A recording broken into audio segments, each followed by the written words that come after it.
Hi, I'm Elizabeth Franks, and today we're going to be talking about constructivism. It's pretty much what it sounds like. We're going to build something. In this case, we're going to be building knowledge in the classroom.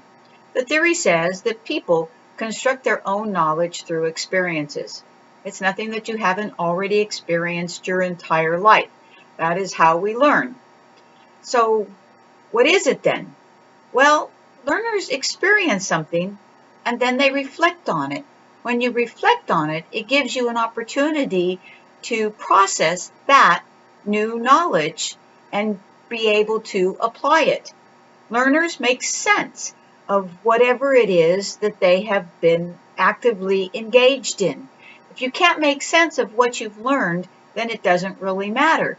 That's the nice thing about constructivism, is that you're doing it on a hands-on basis, so you tend to be able to implant that knowledge a little bit deeper. And students are definitely an active part of the learning process. They go out, they find things that they want to learn, and then they put together whatever it is through the manipulatives or the activity or whatever it is that they want to do in order to gain that knowledge that they've gone out to seek. It's been said that Piaget is the one who actually laid the foundation for this concept. He was the one who noticed that as children grew in each of the stages, they would build knowledge based on the experiences that they had from the activities that they were doing, be it walking, talking, feeding themselves. It really didn't matter. Experiences are what make us who we are.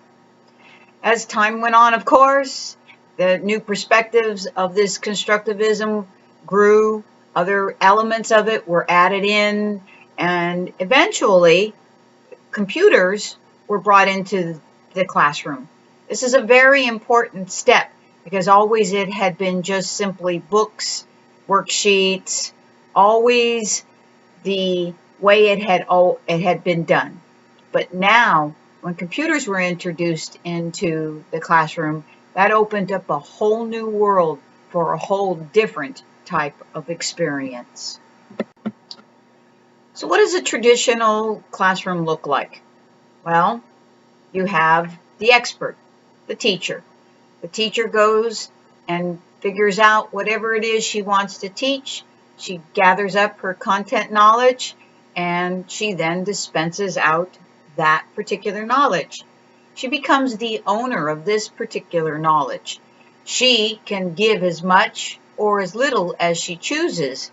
She becomes the leader, the one who says this is how fast we'll go. This is the one that says how slow we're going to go.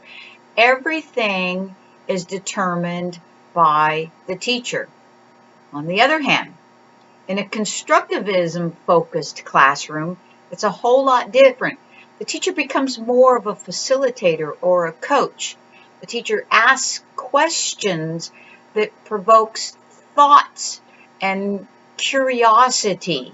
The teacher no longer is one who is dispensing the information, but rather guiding the students to go out and find out what it is that they want to know or what it is that they're interested. The teacher is there to help the students access whatever it is that they want to learn, and not something that the teacher said, this is what we're going to do. Through the whole process, the point of the teacher is to ask questions. Of course, this means that the teacher still has to have that content knowledge. The teacher can't just say, well, you're going to go out and next week and study airplanes, and her not know anything. She will also have to go and gather that information because the students are going to expect her to have some answers. It's the student's interest that drives the learning process. The student decides what it is they want to learn about, and they begin to build the knowledge. In a traditional classroom, textbooks are used. And in constructivism, textbooks are also used. You can't eliminate them. And I'm sure that you're going to find a few worksheets here and there. But the greatest force of learning in the constructivism classroom is manipulatives. It is being able to handle, being able to apply, being able to manipulate. All of those things go into the learning process. It is the process and the product that is what the student is striving for, because it's through those processes of learning and those hands-on manipulatives in which that student is going to build that knowledge. Of course, in a traditional classroom, you have testing. You have testing in no matter what type of classroom it is. But in the traditional type of classroom, the knowledge is dispensed by the teacher. There is a lot of repetition throughout the week or throughout a unit, and when the time has reached the final piece of information, the teacher passes out a test, and the students are tested to see how much of that information they have retained. That is the measurement of the knowledge that they have gained. Now, in a constructivism classroom, there are testing. Testing, like I said, is going to be in any type of classroom, but it is not the main way in which students are evaluated. Teachers can observe. If a teacher isn't observing how his students or her students are learning, then that teacher is wrong. Observation can tell you a lot about how a student is progressing. There is also product. Some say that constructivism isn't a good method of teaching because there isn't any way to prove that they've learned anything. On the other hand, to produce that product, it's known that it takes a higher order of learning in order to produce those products if the student has in fact gained the knowledge that was being sought. Par. And no, it doesn't mean we're going to go out and play golf. Although I do enjoy a good round of golf on a nice, sunny, warm, not hot, day. In this case, though, the par means to present, apply, and review. And it is exactly what you see on the slide here. An objective is set. The teacher will set that objective. The students will then apply whatever knowledge or whatever it is that they need to do in order to gain more knowledge, additional knowledge. It doesn't really matter, but it is a hands-on applying of it. And then there's a review. You go back, you look, and you measure that product and that knowledge against what the objective had been set for at the beginning of the lesson. I've already hit on some of the similarities. Of course, both of them have the process of applying. They must apply that knowledge. They must be able to show in some way, besides just a test, that they have gained that knowledge. In the case of both of them, they also need to have relevance. Whatever that product is, it provides relevance to the knowledge in which they were working on. Relevance is an important thing to kids. They need to know that whatever this knowledge is, it doesn't really matter, there is some relevance to that knowledge. You can't just say, or you shouldn't just say, well, it's because I said so, or that's just the way it is in the world. It's important that there is relevance in any of the knowledge that the kids are gaining. And group efforts. I had said before that PAR, they work independently, but if you look at their model, you'll see that when they're all finished, they will gather and they will talk about each of the products of each of the students, and they will review the processes. Of course, in the constructivism, it's a continuous process, but at the end they will go through and do the same type of thing.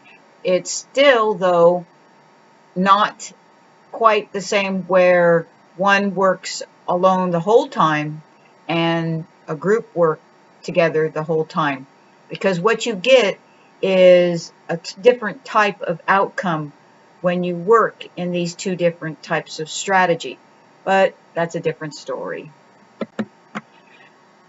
What kind of lesson would I write if I were going to combine the PAR and the constructivism?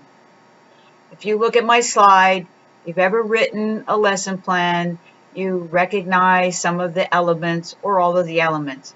But the bottom line is engage what is happening during the activity and evaluating. And for me, I have decided that I'm going to teach a bunch of kindergartners about aerodynamics. I'm going to start out asking them, what do we know about airplanes? They're all going to have something. Kindergartners don't just sit in their kindergarten class. They're all going to have something about flight that they can add. They have some prior knowledge, and that's where we're going to begin.